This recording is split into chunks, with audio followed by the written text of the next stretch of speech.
So why don't I begin? Good afternoon, everybody.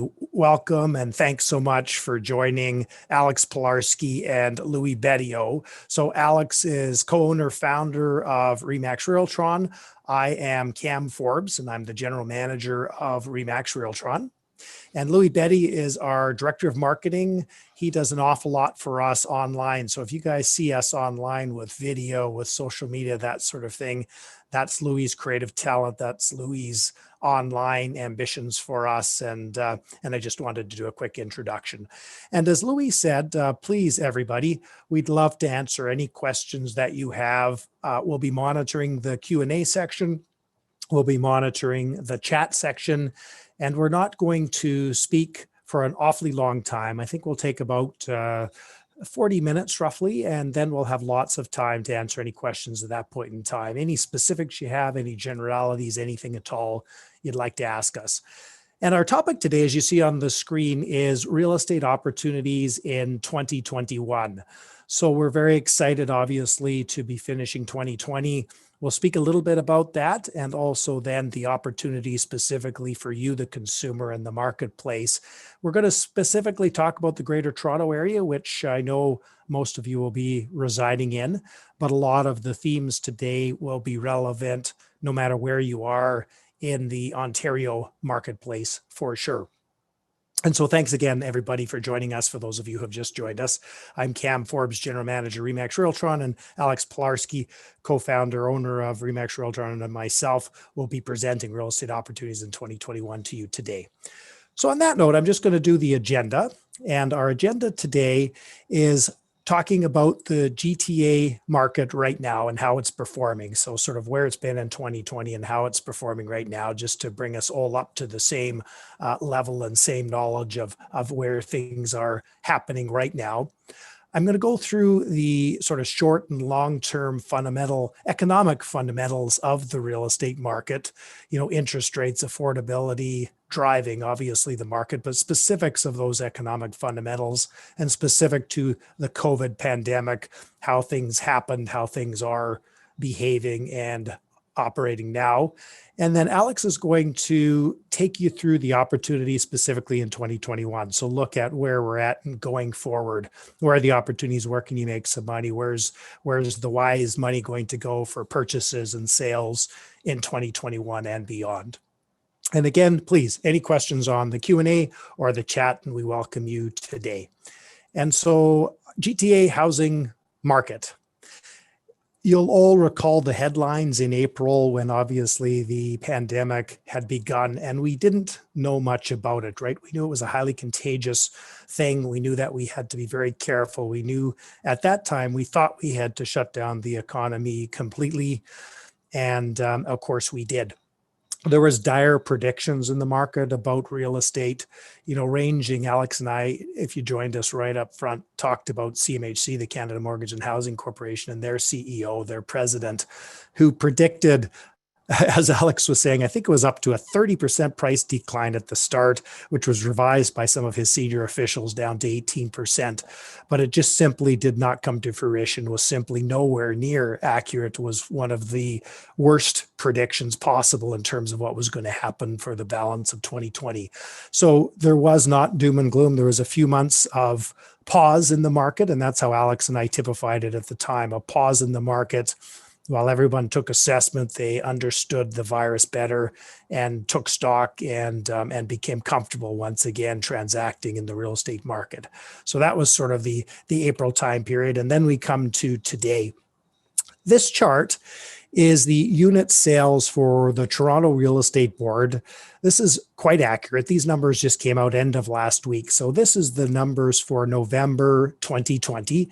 And as you can see, so the blue line, and I'll just annotate it here. The blue line is 2020. Here's our point, obviously, for November 2020. So there's 8,766 sales. And those level of sales were up 24% from the same time in November of the prior year. So November prior year was obviously right down here. So up significantly over 20% sales year over year for the month of November. And as you can see, these are various points over the last 10 years, actually. And you can see, so this is the strongest market ever in the Toronto real estate area in terms of MLS sales.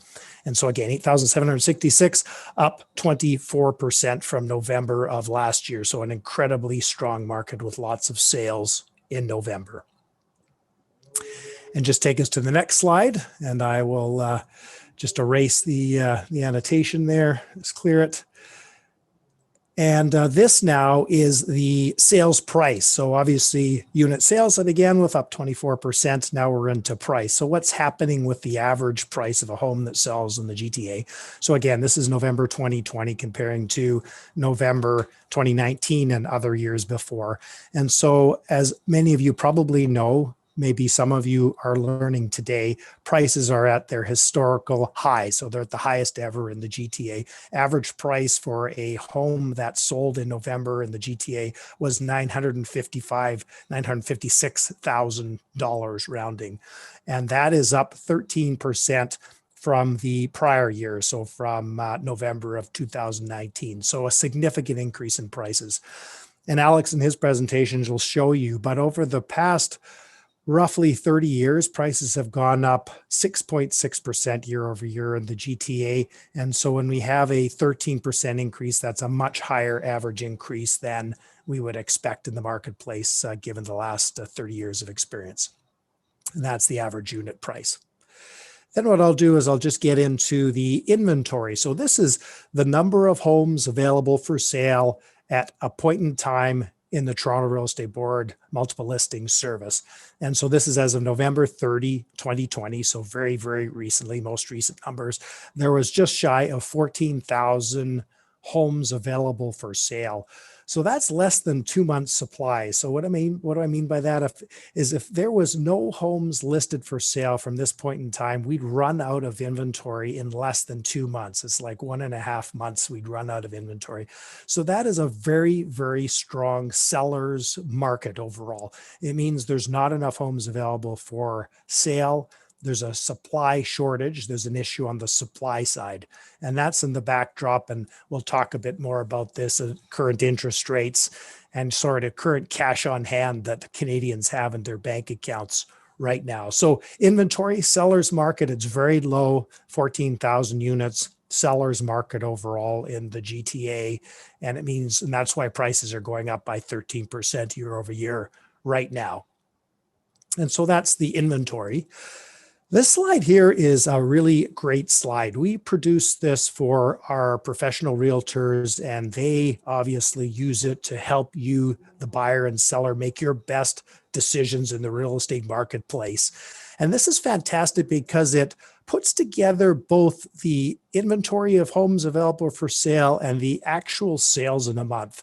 And so there's two takeaways from this for you as the consumer, you who's interested in the real estate market in the GTA. The first takeaway is that not all homes sell. So even, and I'll just do an annotation here, even when we look at, so this is November 2020, and we're looking to, this is actually the red is the number of listings. So as I said, it's roughly about 17,000 listings we've got, less than that listings.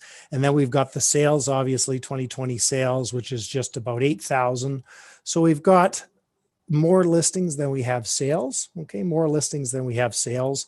And again, the active listings are just shy of 14,000 and the sales are just shy of, they're just shy of 9,000. So not all homes sell. But at this point in time, November, December, January, the interesting thing is that more homes sell that are listed. So you'll see the gap between these two, this and this, the gap between these two, this amount right here is less than it was obviously for October. So there is fewer homes that sold that were available for sale in October, and that's the normal seasonal functionality. So it's interesting when people ask, should I hold off listing my home for sale in the winter?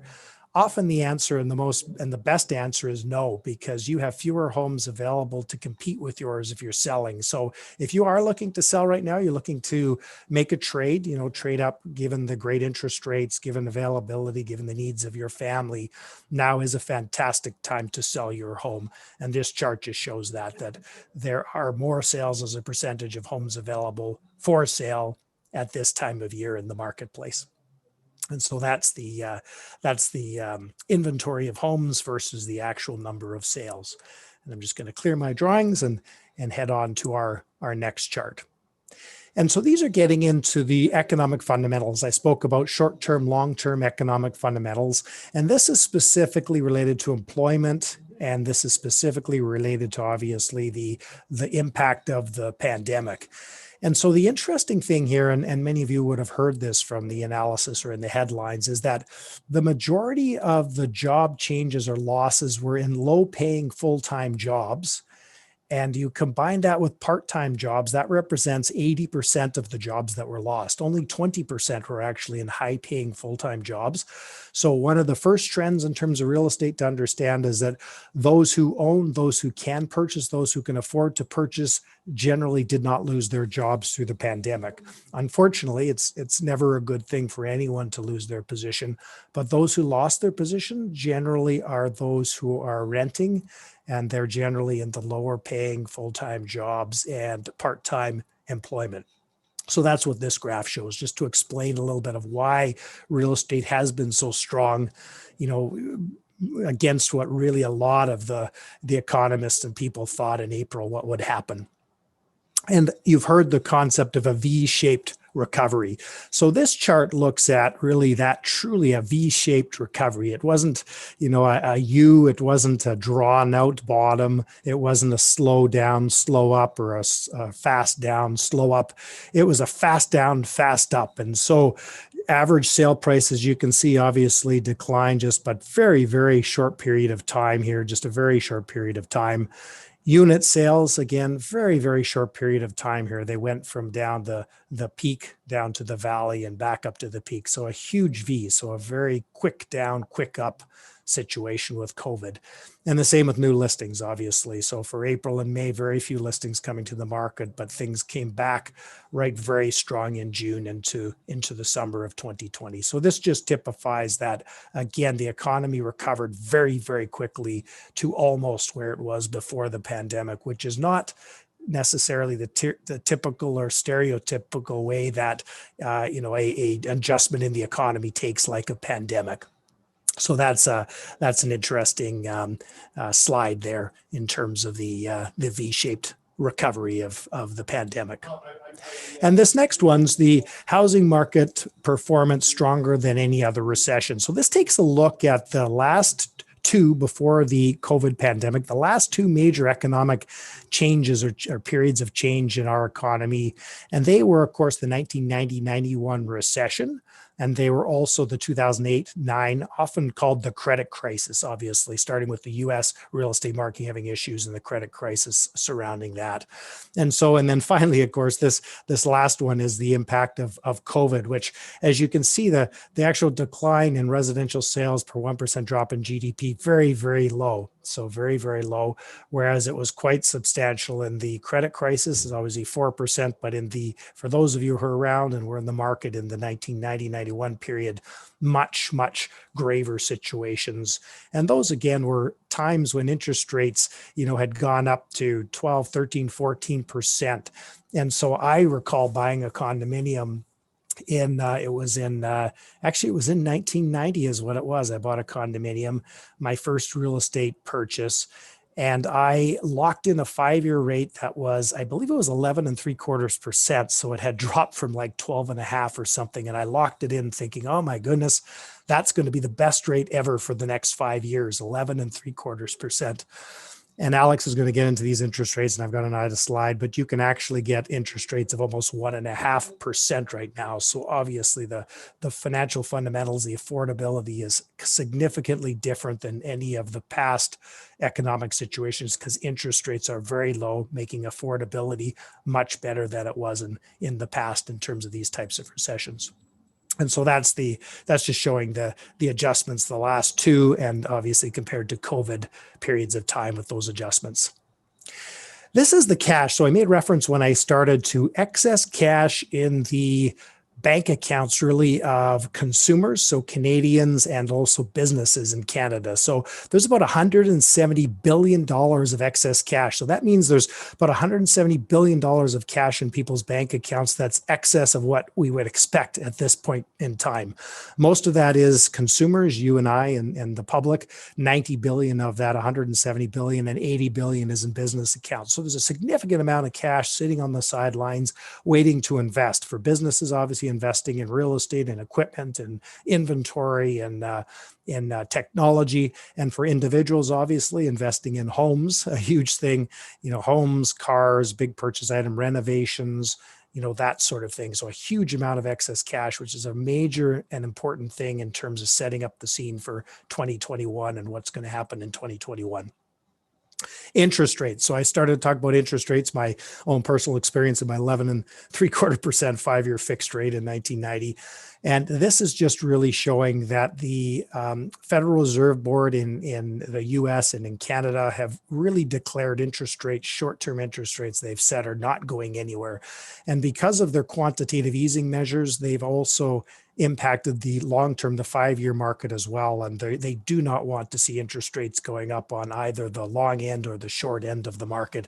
And this is just showing that the Fed's fund rate compared to inflation, and inflation is running about, as you can see here, the price change year over year, about 2%. And then we've got the fund rate, which is almost zero, obviously the Fed fund rate. And so there is no threat of inflation, and the Bank of Canada and the Fed in the US is not concerned about inflation. They're concerned about ensuring there's, good liquidity and there's good conditions to create employment. And that's their focus right now, which is causing interest rates to be at historically low levels for those looking to have a mortgage, to purchase or to refinance. And that's great news for the real estate market in Toronto. And what I'm going to do now is I'm going to clear my screen and I'm going to pass it over to you, Alex, and get you to Thank you, Cam. to share your screen. Yeah, exactly. We'll do a little bit of a pass off with our technology here, guys, Sure. as Alex shares his screen. Yeah. It's interesting, Cam. You talked about getting your mortgage at 11.75%. Yes. So I think I purchased a house in 1986. Well, sorry, let me take yes, 1986. And I got a 14% mortgage, and I fell on the ground and kissed the ground because it was so low. Yeah. And of course, that all occurred in 1981, where the mortgage rates went up 21, 22%. And it was interesting. A number of banks stopped lending, but I was managing an office at Yonge and Davisville for Canada Permanent Trust, which later on sort of got amalgamated with TD. But it was interesting that despite the fact that interest rates were exorbitant, we were still had a lot of sales. The market did not die. One would think it did, but in fact it didn't, because the demand for home ownership is so high that people bought houses at 20, 21, 22% interest. So today's rates are just unbelievable. And it's also interesting as well that when we're in a situation, there's a tendency to think the situation will last forever. And so we think of it as, okay, this is how it's going to be always. But the truth of it isn't going to always be that way. COVID is an example. Are we always going to live with COVID? Are we always going to be working from home? And a lot of people go, yeah. But the truth of it is, it's not. And which brings to my first slide, which is everything will be different. But the truth of it is, it's not going to be different. We will be back in our offices. What COVID has done is speed up trends. E-commerce, online shopping was already a major factor. Amazon was already an amazing company, and Walmart and all these other companies joined them in e-commerce. And we think that people will never go back to stores. It's just not true. There will always be a demand for retail space, but it's got to be quality stuff. Because if you're going to buy something that's cheap, you might as well get it, order it online, and then it will arrive at your door, and you don't have to go out. So it depends on what kind of retail demand you have. We had already started online services with banks, doctors, education. The deglobalization trend will continue, but there will be some industries that will be a little bit impacted for the short term. For example, business travel, that's impacted. Regular travel is impacted this year, but I have to tell you, start booking your 2021 holidays now, because once the COVID solution comes into impact next year, everybody will want to be traveling. And of course, restaurants, we all love to get out, and the restaurants, people will line up for good restaurants. Nobody's, I was going to say nobody lines up for McDonald's, but yes, even McDonald's has lineups. But when you're talking about great restaurants, people will line up again because they want that experience. And of course, part of dining out is not about the food, it's about the social experience. And despite the second wave we're having right now, the high numbers are indication that people say, I've been caught indoors enough, I've watched enough, and they want to get out. Now, of course, it's not right, and that happens too. We see the light at the end of the tunnel, and we have to have a little bit more patience. We're almost there. Now is not the time to relax and flaunt the issue that we have. But people will return to dining. People will return to theaters and cinemas and events as soon as they can, because that's who we are. We're social creatures that need that interaction with others. At the mere announcement of Pfizer having a vaccine in November, Zoom stocks fell 20%. And conversely, airline, travel, and non-pure digital entities went up. American Airlines is a good example. So as soon as we believe normal is coming back, things go back to normal very quickly. So Zoom, which of course everybody has been using during these times, their stock has gone down. American Airlines and other airlines that have been greatly impacted by the lack of travel are going to and have started to improve already. And here's a shock. Everybody thought we are going to all work from home forever. Well, Google, which is, who Google is, they are projecting that they want their employees back to work in the offices by 2021. Because the truth of it is, whereas it's nice to work from home, there's more synergy at the office. And you have more productive meetings and synergy and everything else. So there will be a little bit of change, I believe. Excuse me. Employers are going to be a little bit more flexible, where employees will work from home 1 or 2 days a week. I think we're seeing that already. If you've driven around Toronto, the traffic is back to what it was. It's a little bit lighter on Mondays and perhaps Fridays, because those employees who can work from home and those employers who are allowing people to work 1 or 2 days from home are taking off the Mondays or the Fridays to avoid the travel. So very quickly, we are going to return to what was normal. Let's take a look at the overall summary of the market. As Cam pointed out, the market has been amazing, up 24.3% from a year ago, New listings are up. The average price this year over last year is up for the month of November is up 13.3%. So the numbers look very, very good in terms of how active and busy the market is. Just wanted to share with you a specific sector, one specific sector that has been really been getting a lot of bad press are condos in the 416 area. And the way the media would have you believe is there are no sales taking place. Well, just to show you, in the month of November alone, we had 1,375 condominiums in the 416 sold, which is 0.8% more than last year. And year to date, here's the average price, which is down 3% from last year. So there's no question downtown condominiums have been impacted, but I have to tell you that this did not happen because of COVID. COVID exacerbated the problem. The city breathes. What do I mean by that?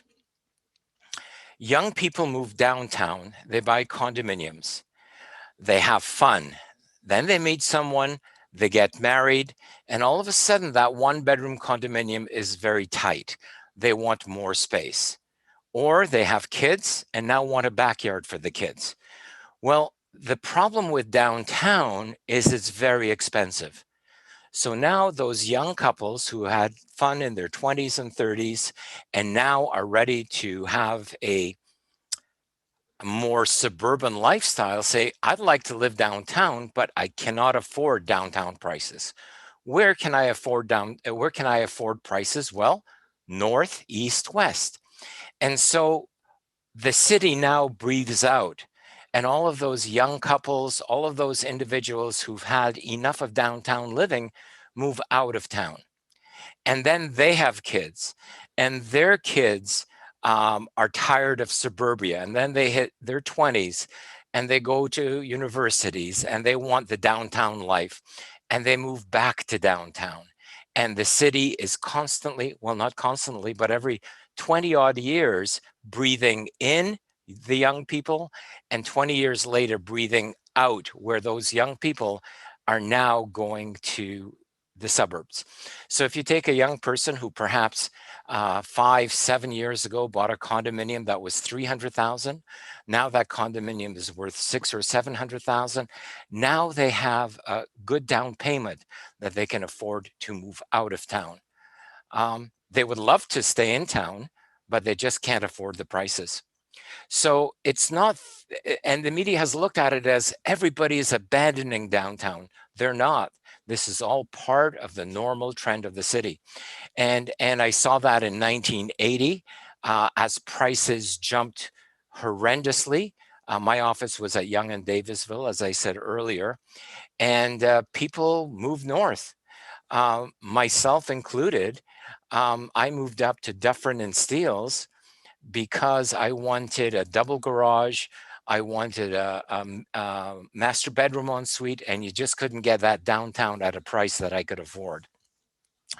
So the numbers are not as what the media believes. They've drawn the wrong conclusion, and they have in fact they've just drawn the wrong conclusion, and things are not the way they portray them to be.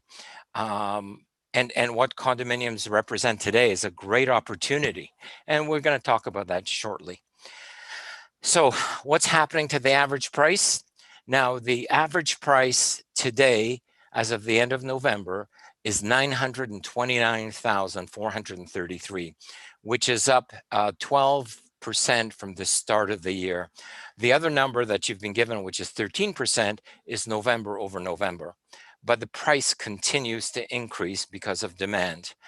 And that's how it goes, because when you don't have enough, as people move into the city, demand always creates increased prices.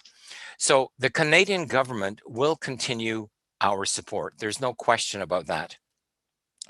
The government has to continue to add economic stimulus and, of course, support those businesses that have been most affected by COVID. And I think we've all been concerned about where is the government going to get this extra money from. And this is where the interest rates have really impacted all of us. With the historically low, record low interest rates, what the government has actually done is refinance other debts that they've accumulated in the past. So with this low interest rate, the Canadian government is actually getting a saving 3 to 4 billion dollars a year of debt because of the low interest rates. Now, of course, that's eventually going to catch up with us, and the hope is that the government will find ways to start repaying that debt while the interest rates are so low. Here's an article from the Financial Post a couple of days ago. Canadian excess cash hoards top 150 billion, and that could supercharge the economy. What we're seeing is that Canadians, as Cam pointed out earlier, are sitting on billions of dollars of cash. And that has occurred for a couple of reasons. One is a lot of business are doing very, very well. They're having record year. Number two, the government gave out money en masse to people who deserved it and people who perhaps shouldn't have gotten it. You can't really blame the government. In many cases, they worked very, very quickly to try to alleviate suffering. And so when you have so many different programs happening so quickly, there's going to be a little bit of wastage. However, that's what it was. There were a lot of people who needed the money and got it. But the truth of it is, with that extra money, and of course, Canadians saving on no trips, no holidays, nothing to spend their money on, all of a sudden, there's a lot of cash around that Canadians have to spend. As well as immigration. The government has committed to welcome over 1.2 million new immigrants into Canada by the end of 2020. And that's going to mean more demand for living accommodations. And that means that there's also going to be strong economic uptick as more consumer goods are purchased. So this is going to create a very strong economy for us moving forward next year. And why is real estate doing so well? The truth of it is that we have the ability to work virtually. The low interest rates mean that a lot of people can afford properties. We have huge immigration, both international and domestics. Canadians, as I said before, are sitting on huge cash reserves, and the new construction is not keeping up with the need.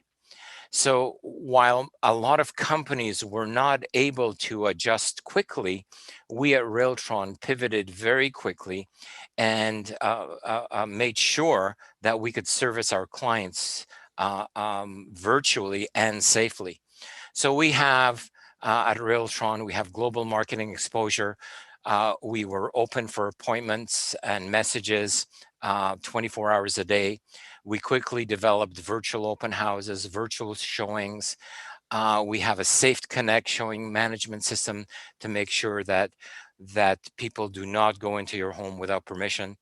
Electric listing and offer signing, document processing, electronic banking, and we worked with a couple of legal firms to quickly bring in touch-free legal services, so you no longer have to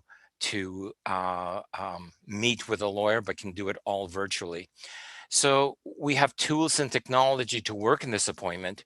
And November was a good example where we booked 17,000 appointments on our 1,500 listings.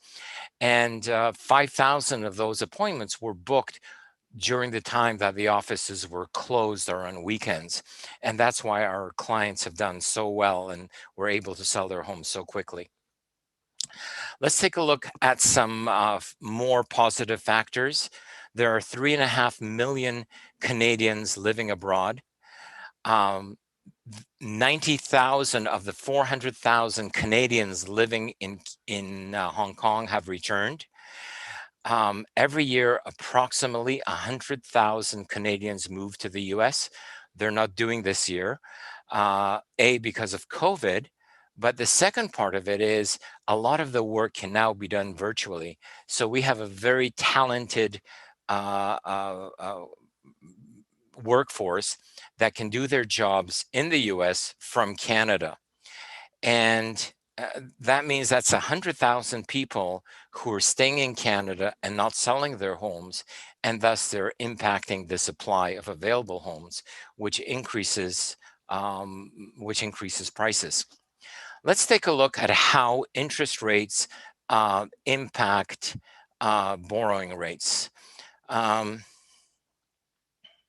So what I did is, and I was very conservative.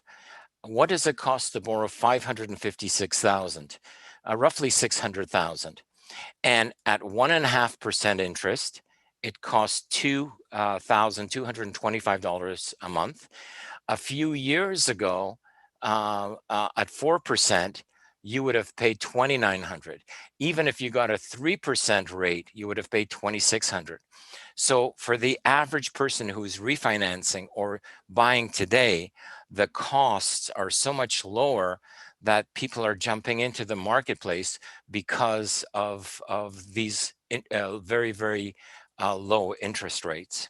Let's take a look at how these interest rates affect rental properties. So here's an example of a one-bedroom condo with a $400,000 mortgage. At 3.5%, the carrying costs are let's call it 2,500. At 1.6%, which is a little bit conservative, you can even get lower rates than that, it's 2,100. So almost a saving of $400 a month. So yes, have rents been impacted? Yes, they were. Because of lack of travel, Airbnb suffered.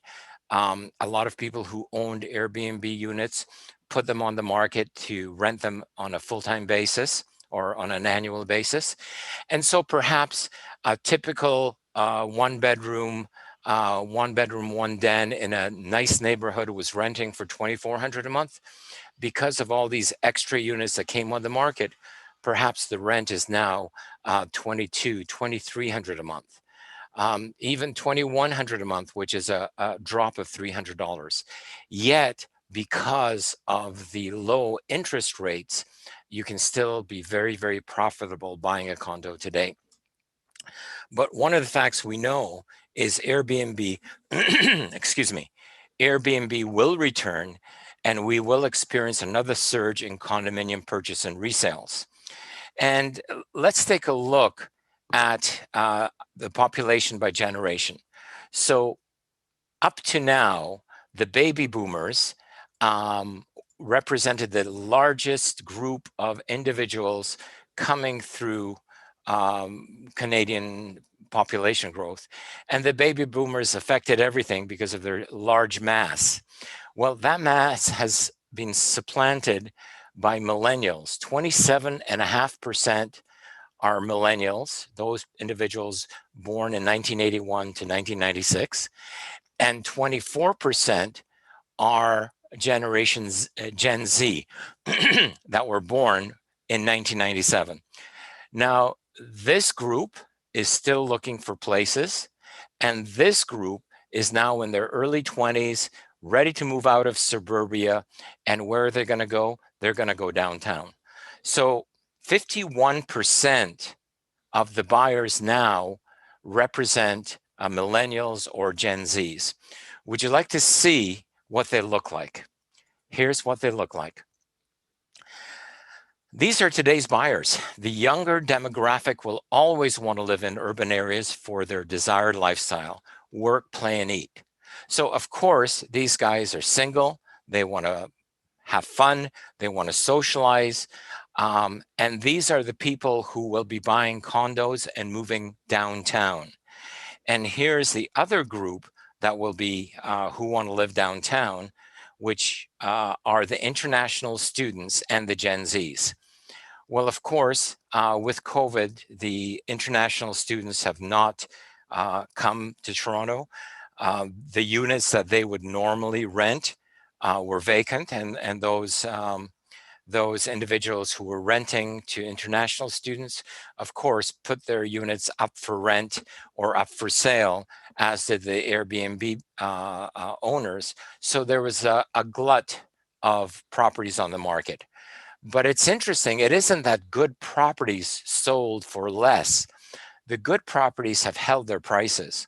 What has happened is that the fringe condominiums that were not in such great areas, that sold at a high price very quickly because of demand, now are the ones who have to adjust their prices, because they were never worth what people paid for them. They were okay for rentals, but certainly not for appreciation. So those people who are trying to sell them now have to take a little bit of a loss because they purchased a property that was perhaps not a AAA property, but an A property or a B property. The location wasn't that great, but it was okay for rentals.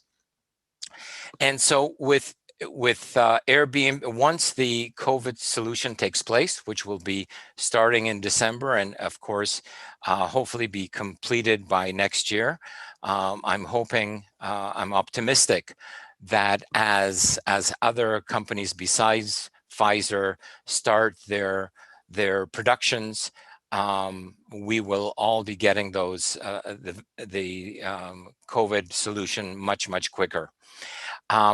Now, of course, Airbnb will return and university students will return, because parents not only want their children to get an education, a North American education, but they also want them to experience the socialization of North America, how to improve their language skills, and to make friends for the future. So all in all, here are the market realities. We still have pretty much a 0% vacancy rate. We have high immigration from outside of Canada. We're going to get 1.2 million new Canadians in the next 2 years. High immigration from other properties. We have Gen Z. New construction cannot keep pace. We still, as Cam pointed out, will have low interest rates for the foreseeable future, and we have a strong virtual technology. So the real estate market looks very rosy moving forward. And here's a chart that we created of price projections. And from 1973 up to 2019, the average growth rate of price went up 6.6%. And what we said is, okay, let's assume it only goes up 3%. And here's the chart for prices increasing 3%. So by 2029, if the prices only increase by 3%, the average price in Toronto will be 1.1 million. And this chart is what happens if prices increase by 5%. The average price in Toronto will be 1.3 million. The truth of it is that the last 40 odd years, 50 years, it's increased by 6.6%. This year prices are up 12%. Last year prices were up, I think, 10, 11%. So this is very conservative. And as you can see, prices will continue to increase because of demand, because Toronto is a great city, and it's a great, so these are our expectations moving forward. Thank you all. Let me stop my sharing. Any questions? Cam, Louis, you gentlemen are back. Yes, we sure are. Alex? Good.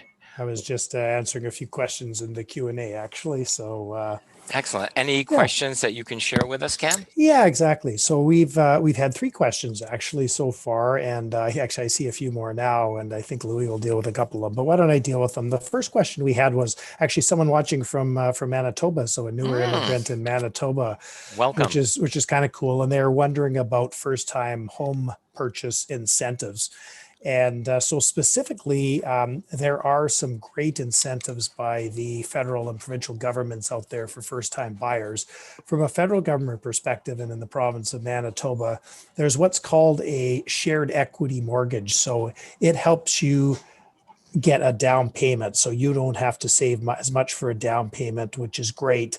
And because they in essence provide you with funds for part of your down payment, your mortgage is going to be less, so your actual principal and interest costs, your monthly mortgage cost will be less. So that's a neat incentive that was introduced by the federal government in many provinces. I'm not sure about Manitoba, and so I'm going to, throughout, you're going to hear me ask you to contact your local experts. So in Manitoba, contact a local REMAX expert, and they can walk you through the provincial first-time buyer incentives. There likely are some that I may not be aware of here in Ontario. For anyone in Ontario who's interested, please contact one of our professional REMAX Realtron agents, the folks that invited you to today's call. They will be able to walk through all the first-time buyer incentives, which there are some really good ones, beyond that incentive by the federal government to help with your down payment.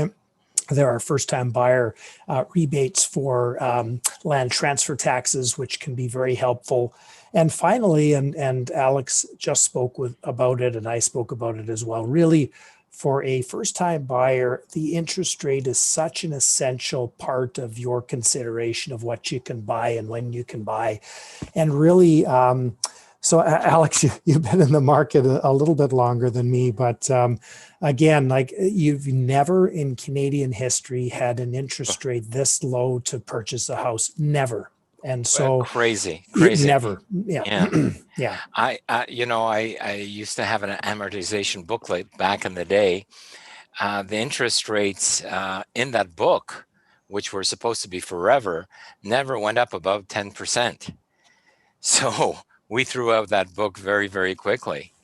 But the good thing about the low end, another statistic that I remember from 1981 was, and again, this is an old statistic, and I don't know what the new ones are, but an economist calculated that every time the interest rate went up by 0.25%, 5,000 Canadians could no longer qualify for financing.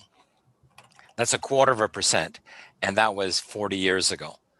So you can imagine that how, when the interest rates have dropped by 5% and 4%, how many extra people can now qualify who really had given up on home ownership because they just couldn't qualify. And now, as I showed you, the difference between today's rates and 4% is about $700 a month. That's a huge number with so many more people. Honestly, guys, this is a great time for Canadians to jump into the market, because I can tell you the investors and foreign buyers are looking at it as a windfall. They need to get out of their countries. They want to get out of their countries. And this is a real opportunity for Canadians to jump in while the rates are this low and they can afford to buy. Alex, I have a question for you here from one of our viewers. What is the most important for first-time buyers, credit or down payment amount? What do you guys think? Cam, I'll let Cam. Yeah. So first off, actually, it's neither. So first off is your income. So the first place always when you're purchasing real estate is your income. So your job or your business or the income that's coming in. And then once you have an income, you can figure out how much you can afford through the current mortgage rates and down payment that you have. So income comes first, down payment, then obviously that you've saved, and then the interest rate, and all three factor together. But obviously, if you've got income coming in, you can afford to purchase a home. If you don't, it's probably not the time to be purchasing a home. So income comes first in terms of any purchaser. Right. And as Cam pointed out, once you have the income to afford the mortgage payments, then you could buy with as little as 5% down. So as long as you have the income, and what I showed in my previous slide there was $2,200 versus $700 a month more that you could put towards your financing. So yes, you could buy, if you have the right income, you can buy with as little as 5% down. Yeah. And you know, an interesting question I answered, but I'll raise it because it goes to your calculations about the affordability of an investment property and rents. And the question was, and it was an honest question. Of course, it was, do your payments include mortgage interest? I think they couldn't believe that the number is so low. And of course, it includes interest, all of Yeah. Alex's calculations. So great question. And yeah, it's with interest rates as low as 1.6%, 1.7%, I think Alex used, it's almost zero, right? Your interest is almost zero. So yes, it includes interest. And thank you for that question. Yeah.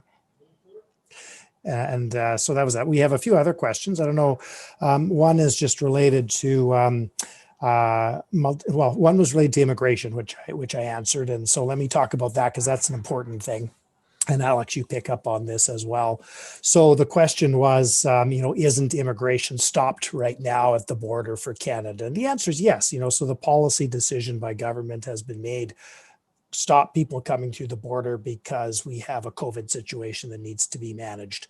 But the federal government has committed to not only making that good as soon as we can in 2021, it's also going to make good on what they didn't have people coming in for this period of time. So normally you got 300,000 or so people coming into Canada. 350. Yeah, 350, 40% settle in the GTA. So you got about 120,000. They're going to do 400 to 450,000 into Canada over 12 months, beginning, when they can in 2021. So you're going to actually add another probably 30,000 people to the GTA alone, just as a result of that. So I think you're being very conservative. Yeah, I am, and it's just very conservative. Yeah, I think, and just to jump onto that, as the Canadian government has committed to 1.2 million new immigrants by the end of next year. Now we know that they have allowed 400,000 a year. So they're looking at this year, next year, and the year after. So there's going to be those people who have qualified just haven't been able to come in. But the other factor as well is the fact that with virtual showings, virtual offers, we are getting people from out of the country buying property. So now with a virtual showing, and if you have an agent who wants to show a house, if by chance the listing doesn't have pictures or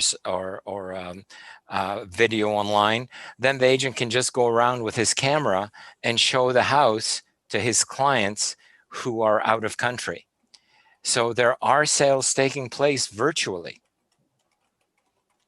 Alex, I have another question for you. In regards to, we've seen quite the, I won't say trend, but movement from 416 to 905. A lot of people leaving the city, going up to buy their dream properties up, north of Highway 7, Highway 9. Is that a trend, or is that, what do you forecast? What do you guys think? I sort of touched on that before, Louis, where the city is breathing out. So I think if you are a young couple and can only afford $1 million, you're not going to get much in downtown Toronto. But if you go to Newmarket or Barrie or Ajax or Whitby, all of a sudden your $1 million gets you a really nice house. So it's more of affordability than anything else. So people are saying, okay, and of course there's a certain segment who says, you know what, I can work from home a couple of days a week, so travel is not going to be such a big deal. But I really think it comes down to affordability. If you can only afford $1 million, you can't get much south of the 401 or south of Steeles. So that now forces you to get the house of your dreams. I mean, all of those areas, all of Toronto's bedroom communities Oshawa, Ajax, Whitby, Durham, the great value, and that's why people are moving out. Not the young people, Louis, because they're having too much fun downtown. It's the people who want kids. It's the people who want their kids. It's the people who enjoy their downtown lifestyle. And you know what? They've grown up. It's now time to move north or east or west. Good response. They would like to move south, but we seem to have a lake there. And guys, let me ask you, because people always seem naturally to try and time the market, try and figure out when is the best time to sell, when's the best time to buy. What would be your response, other than definitely contact your local RE/MAX Realtron professional? What would your response be? You can't time the market. I mean, I got my real estate license in 1972. And if I had known what was going to happen, I would have bought a lot more property. And it's the same way with you talk to an expert who's in the stock market, and he's a guru, and he tells you what's hot, but he ends up living in a rental apartment because he has no money. So what you have to look at the factors. Why are you moving? And if you're moving to improve your lifestyle, if you're moving because you want a different lifestyle, if you're moving because you've always wanted a house and you can now afford the house, now is the time to do it. Nobody can predict the market. You know, that chart that I showed you of prices increasing from 1973 up to today, nobody saw when would be a good time to buy. The only thing we can look at is to see the trend. And the average person buys for 10 years.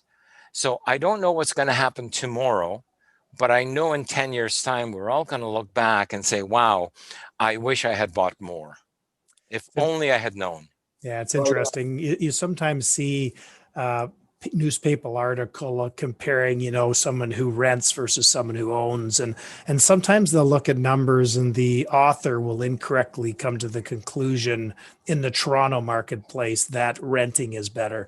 And the reason for that is they're using often Canadian statistics, or they're using statistics from areas where the population is not growing, right?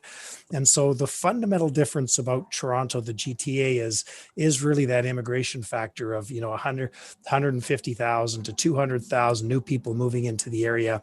We're adding an Oshawa every year, and those people need, in terms of homes, right? If you even look at 3 people per home, and it's a little bit less, but that's obviously 50,000 at least homes that need to be constructed. We're only constructing about 35,000 homes. That's it. We're full out. Labor, concrete, glass, it's full out. They can't produce more, and we're 15,000 short. Next year it'll be worse because we'll have more people coming in next year and into 2022. So just going back to, fundamentally long-term real estate in the GTA is a great investment. It will perform better than renting and having a stock portfolio. And you should always have balance, but never look at some of these national numbers they produce and say, oh, you should rent and you shouldn't buy, because people who've done that have only regretted it in the GTA for the entire history of the GTA.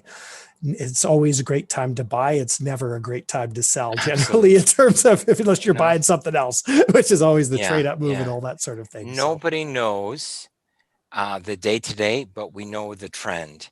Yeah. And so if you believe Toronto is going to keep growing, and you look at COVID, and COVID isn't holding us back, then the best time to buy is today, because tomorrow prices will continue to go up because of demand. And as I said before, in a joke, in many ways, we can only go in 3 directions. We've got the lake south of us, so we can't go south. So we've got to expand. And that's why these bedroom communities are doing well. And yeah, today is the best day, mainly, I would say, because the interest rates are so unbelievably low that you can't afford to miss the low interest rates. We've got another couple of questions here, which oh, sorry, Louis. Yeah. What did you say, Lou? Yeah. I was just going to go on. There's another couple of questions was kind of build on this a little bit, right? So the first question was, is rent to own a good option for first time buyer? Also, is an RSP a place to start? So let me just start on that. And then the next part was our lady back in Manitoba. Thank you, Lynn, for the question. She's wondering duplex versus a detached property and as a first time buyer. So let me start off with I would always try to purchase yourself and not use a rent to own sort of mechanism. And so if you have money that you can borrow from an RSP, that's a great thing for first time buyers as well, that program. So definitely take advantage of that for your down payment. Also take advantage, and this gets to Lynn's question in Manitoba. A great way to help with affordability is to have an ancillary suite. So to have a basement apartment, a lower level unit, or if you're in a duplex situation, to own the whole duplex, it makes it more affordable for you because you can claim obviously the income, some of your income from that accessory suite to help with the overall calculations for your mortgage affordability. So those are great options for first time buyers. There's many people in the GTA who are quite wealthy right now. They've been buying and they first rented the basement, they bought the upper and rented the upper, and then they bought another property, still rented in the basement, bought another property. So they're like 35, 40 years old, and they've got 30 doors now, right? They've got 30 doors, that can be 10, 15, 20 properties, two doors per, and they're multimillionaires just by doing that strategy in the GTA. And these are people who've just done it for 15, 20 years, right? And they've been able to amass a significant amount of wealth by doing that. And Sorry, I think Alex. the lesson there, Cam, Yeah. sorry to interrupt, No problem. is get in it for the long term. Yeah. People look at 1 year or 2 years and not realizing that chances are they're going to be in that house for at least 10 years. Let time work for you. Don't be in a hurry. Time is a wonderful thing if you allow it to work. Yeah, absolutely. And Louis, sorry, were you going to say something before? Or? No, I think Yeah. the one thing that really struck me with the content that was shared today, and I think for our audience as well, is that, we've been living inside this pandemic bubble ever since March. But the reality is, even with the content you posted, the reality is we are coming out of it, and we are going to come out of it. So if the market is hot right now, can you imagine, what do you think, guys, is going to happen once we're not 8 months down the road in 2021? Yeah, absolutely. Good. Today's the day. Yeah. And of course, because of the negative press, I hate to say that, but because the press has been picking on 416 condos, they are a good buy today. They're really a good buy. There's a great opportunity. So if you buy today, yes, the rents are down, but if you get a mortgage today at 1.6, 1.7, the savings on that mortgage will more than pay for the drop of rent, and that will pass. And within a year or two, rents will start climb again, because all of those units that were Airbnb and were taken off of the shelves will be back as Airbnb, and there'll be a greater shortage of condominiums. And so, yeah, the smart money is buying today. And don't expect to get a bargain for good property, right? You can get a bargain on a bad location. You're not going to get a bargain on a great location and a great unit. You will pay full price, but it's still worth it. Well said. Well, guys, I think it's almost 10 after 1. Cam, Yeah. I think we should probably start wrapping it up. Do you guys have any closing comments? Yeah. No. Yes. Yes and no. Usual. Yes. First of all, I want to wish everybody happy holidays and stay safe. We are seeing the end of COVID. We're seeing the end of COVID, but it's not here.